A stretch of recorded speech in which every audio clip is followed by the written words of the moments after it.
Oi, sétimo ano, tudo bem com vocês? Então, já vou explicar porque eu tô aqui toda caracterizada, né? Batom vermelho, blusa vermelha, lenço vermelho. Pera aí, vamos chegar lá. Primeiro de tudo, eu preciso falar pra vocês que eu mandei uma tabelinha lá no grupo e eu não sei se a maioria de vocês viram, mas eu coloquei aí as atividades desse bimestre porque vai passar assim, ó, voando, né? Então, essa quinzena a gente ia falar sobre a chegada da família real portuguesa aqui no Brasil, certo? Nós vimos sobre as capitanias hereditárias, aliás, vimos sobre as grandes navegações que trouxeram aí, né, Portugal para o Brasil, as capitanias hereditárias, que é o período, né, de colonização do Brasil. E agora nós iríamos ver a família real portuguesa chegando no Brasil. Só que assim, né, eu tô com uma colinha aqui embaixo, gente. Eu notei, assim, só por um detalhe, que eu ia pular, tipo, mais de 200 anos da nossa história. E não pode, gente, não pode. Então, eu volto atrás e hoje a gente não vai ver sobre a família real portuguesa. Hoje a gente vai ver quem é que... Vocês que estão me acompanhando aqui nos vídeos sabem o quanto eu já chorei, né? Que eu queria que a gente pertencesse à Espanha, né? Porque nós outros poderíamos falar em espanhol, né? E aí, La Casa de Papel, tudo isso aí podia ser nosso, né? Cristiano Ronaldo, pra quem gosta, eu não, né? Eu sou do Messi. E aí vocês sabem o quanto eu já reclamei sobre isso, só que eu ia deixar de fora o período que nós pertencemos por um breve período aí à Espanha, gente. Sim, enfim, a Espanha conseguiu colocar as mãos na América portuguesa, né? Porque já tinha América Espanhola, né? Então eles queriam pegar tudo ali. Então a gente já vai ver isso. Vamos lá? Tá, então vocês viram na última aula sobre essa questão do governo geral, né? A necessidade que teve de se mandar esses governadores gerais pro Brasil para dar uma assistência aí para os donatários, né? Porque eles tinham muitos problemas, eles precisavam dessa centralização, né, administrativa. E aí a capital ficou sendo Salvador e tinha os governadores gerais. A gente viu sobre os três principais, as suas conquistas, a vinda dos jesuítas, né? A gente viu sobre a invasão francesa, né? A gente viu sobre tudo isso aí, né? Vocês estão lembrados, certo? Ok. Aí acontece que em 1572, o último governador geral ali que eu citei, o Mendes Sá, que é o cara que arrumou a bagunça do seu antecessor, né, o Duarte, então, ele morre em 1572.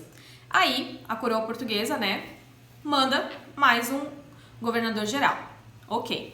Esse cara, ele tem a brilhante ideia em dividir o país. Quando a gente fala assim, dividir o Brasil, gente, primeiro vocês têm que ter uma noção de que naquela época a galera não tinha essa noção de eu sou brasileiro, eu moro no Brasil, o meu país é o Brasil. Se alguém chegasse e perguntasse de onde você é, ele ia falar de Salvador. Sabe, eles não tinham esse conceito Brasil como nós temos hoje. Então, quando a gente fala que esse governador geral, em 1572, ele, né, quando ele vem assumir o governo geral, ele tem essa ideia de dividir o Brasil, é meio que se torna como se fossem dois países, tá, gente? Só pra vocês terem uma noção. Então, ele divide o Brasil em norte, aquela não sabe os lugares, norte e sul.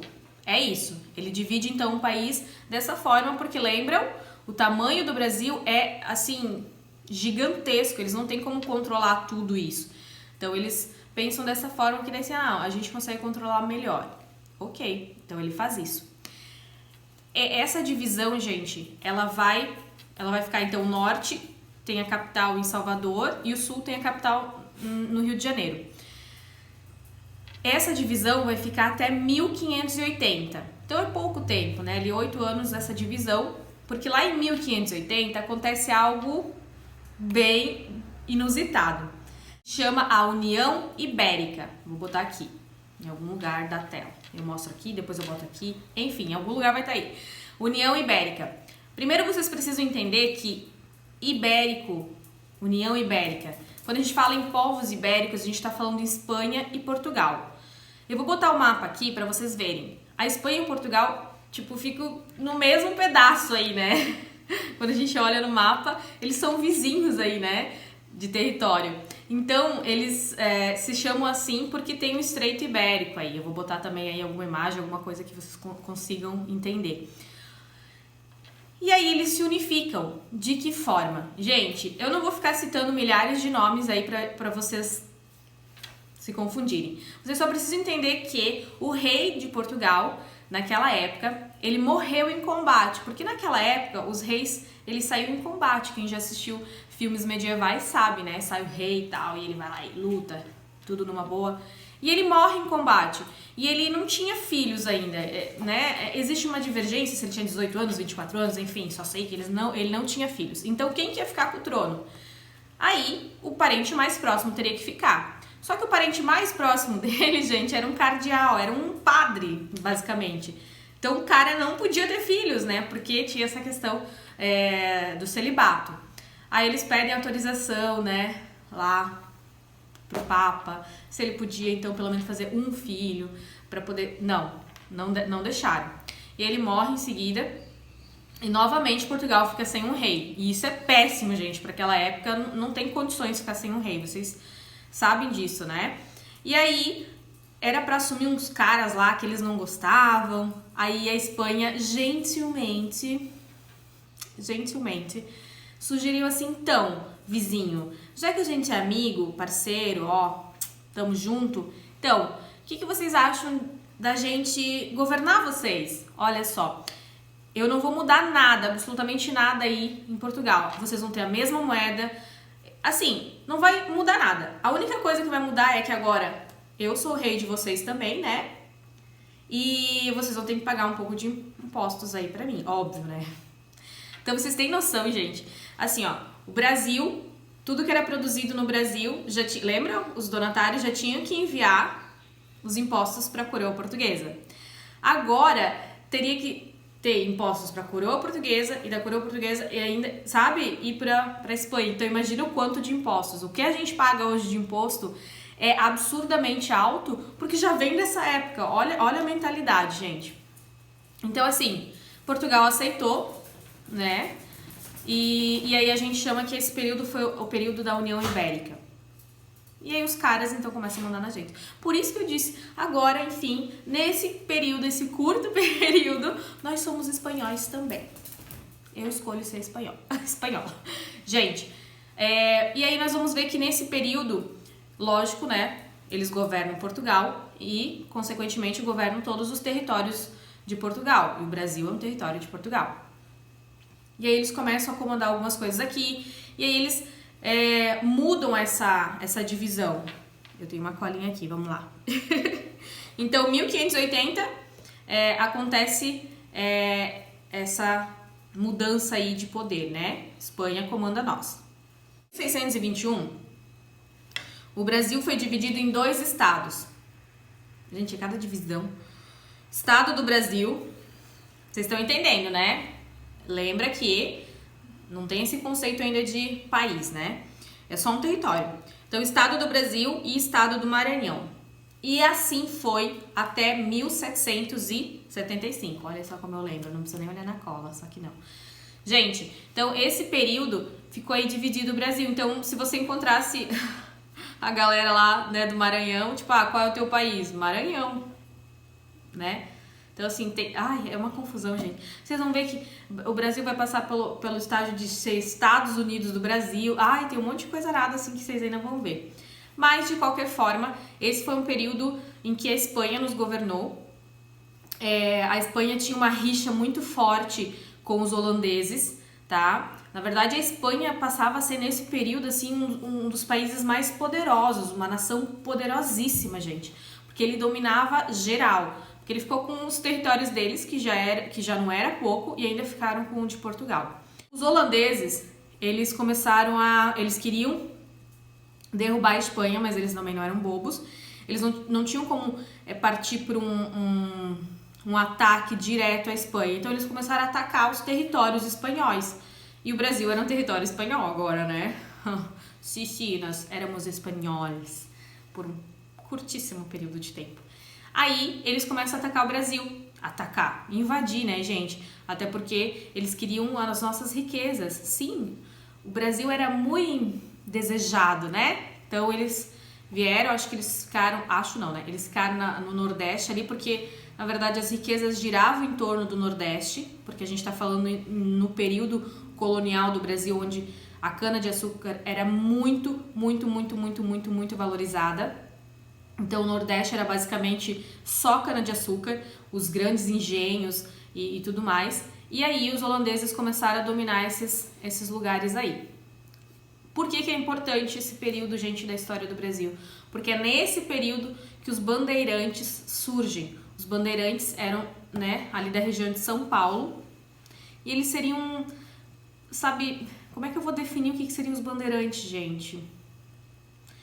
É como se a gente falasse assim, ó, que se a gente estivesse no mar, eles seriam piratas. Então os bandeirantes seriam esses caras que desbravam, sabe? Eles, os holandeses chamam os bandeirantes para ir caçar índio, sabe? Para escravizar os índios. E aí os bandeirantes vão porque São Paulo tá passando por uma fase, né? São Paulo não, São Vicente tá passando por uma fase que a economia tá quebrada e eles precisam de dinheiro. E eles partem para os matos para caçar índio, para escravizar o índio. E aí lá eles encontram pedras preciosas.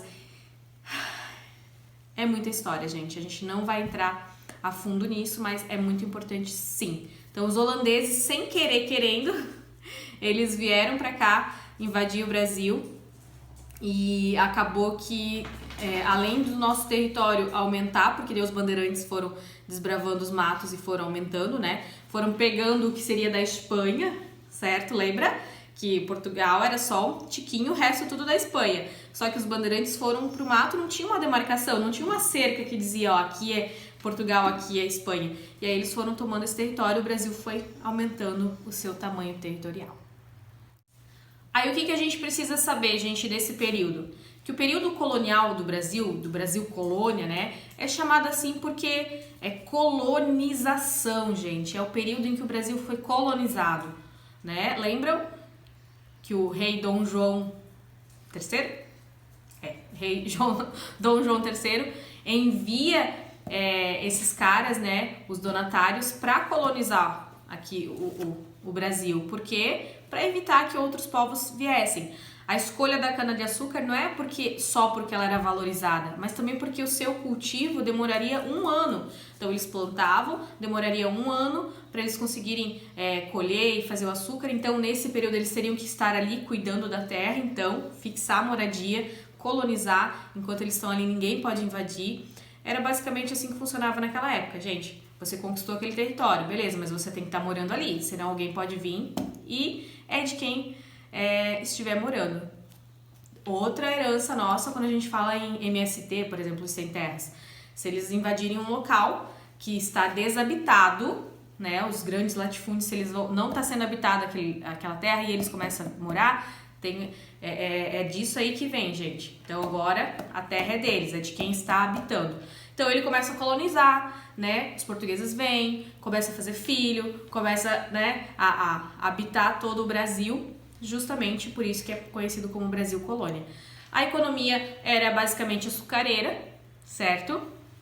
Então era muitas plantações de cana-de-açúcar. A divisão social ficava aí entre Casa Grande. É só a gente lembrar das novelas da Globo, das 6, assim, quando falava de época de escravos, né? Tinha o senhor do engenho, o senhor da Casa Grande. Então era basicamente em torno dos engenhos que a vida acontecia, a sociedade estava pautada, né? Aí tinha os escravos, né? E tudo isso aí que vocês já conhecem. Vou colocar aqui uma pirâmide social que daí fica mais fácil da gente lembrar. Então é isso, agora sim eu posso pegar minha coroa, ela não tá aqui, mas assim, ó, posso botar minha coroa e a gente pode falar sobre a família real. Agora eu resumi em pouquíssimos minutos, nem tão pouco assim, né, quanto vocês gostariam, mas eu resumi aqui rápido sobre esses 200 anos aí o que aconteceu, né? Segura se alguém pega e tentando invadir, a galera tentando pegar as nossas riquezas, e aí é de Portugal, é de Espanha, quem comanda, enfim, tudo isso. Agora sim, quando a família real portuguesa chega no Brasil, né, em 1808, daí a nossa situação começa a mudar um pouquinho. Aliás, mudar muitão. É isso. 7º ano, essa semana não tem atividade avaliativa. Deixa eu ver. Não tem, porque na quinzena passada teve, essa não tem, na próxima vai ter e depois a gente finaliza com o nosso quiz, ok? Então, qualquer dúvida é só me mandar uma mensagem no WhatsApp, enfim, no e-mail. É só vocês me comprovarem que assistiram, mandando um print. Aquele esquema, né, gente? Manda o nome. Porque às vezes vocês falam numa intimidade assim, sabe? Às vezes eu mostro até pro meu marido, né? A pessoa só manda assim, prof, não sei o que. Tá, tipo assim, começa a falar do nada, não fala o nome, porque eu não tenho vocês como os meus contatos. Então, assim, não sei quem é você. Então, quando você vai falar, fala: oi, prof, aqui é fulana de tal, da escola tal, turma tal. Porque senão. Sério, não tem condições. Tá bom? Boa semana pra vocês. Não vou beijar minha mão que eu vou tirar meu batom. E até o próximo vídeo.